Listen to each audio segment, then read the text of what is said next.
My brothers and sisters in Christ, in the wake of Hurricane Helene, my heart is heavy with the destruction and loss that has affected our communities across Western North Carolina. I grieve for those who have died and those who are still missing. Many of our homes and businesses have suffered damage, and some are still without power, water, and necessities. The shock and enormous devastation of this catastrophe have impacted us all. And even now, another catastrophic hurricane, Milton, will make landfall in Florida later this evening and early tomorrow morning. It is all almost too much to bear. Yet even as we mourn what has been lost, I am reminded that the church is not a building. The church is the people. It is you. And in these challenging days, I have already witnessed the incredible strength of this diocese. We have no control over natural disasters, but we do have control over our response. We've spent the first days ensuring the safety of our clergy, our parish communities, and assessing any damage to our church properties. The compassion, resilience, and generosity that I have already seen are the hallmarks of our faith.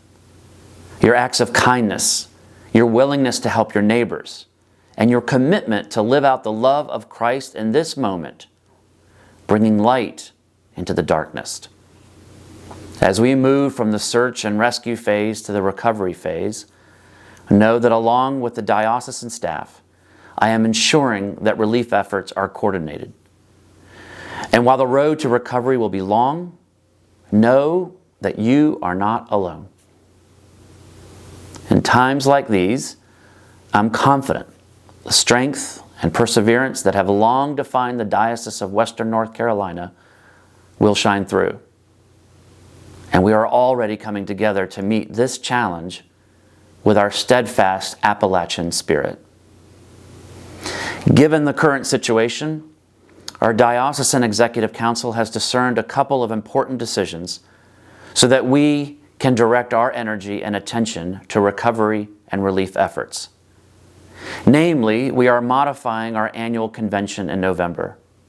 With the unanimous support of Executive Council, we will not gather in person in Cherokee, but will instead do two things.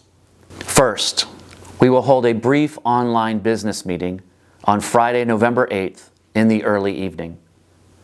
Second, I will invite each of you to join us in dedicating Saturday, November 9th as a day of service. My hope is that we can all work shoulder to shoulder and help our neighbors as we rebuild and recover. In the coming days, we will provide more information on these convention modifications. I encourage each of you to look after one another, reach out to those in need, offer your prayers, and be patient with yourselves and each other as we navigate this path together. Please continue to reach out to Archdeacon Brenda Gilbert to coordinate your church community's recovery efforts. We are working as quickly as we can to organize resources and mobilize aid. Please know that we have established a Helene relief page on our diocesan website that offers numerous resources for both donations and recovery support. Simply go to our webpage, diocesewnc.org.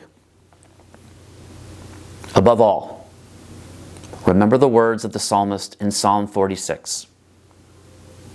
God is our refuge and strength, a very present help in trouble.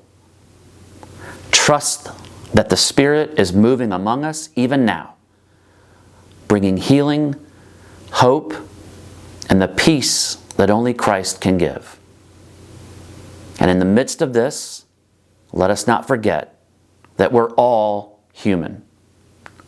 Fragile, yes, but together able to meet the challenges that life brings. My prayers are with all our first responders, the numerous relief organizations and volunteers, with each of you and all the people of Western North Carolina. as well as with our brothers and sisters in Florida. God bless you.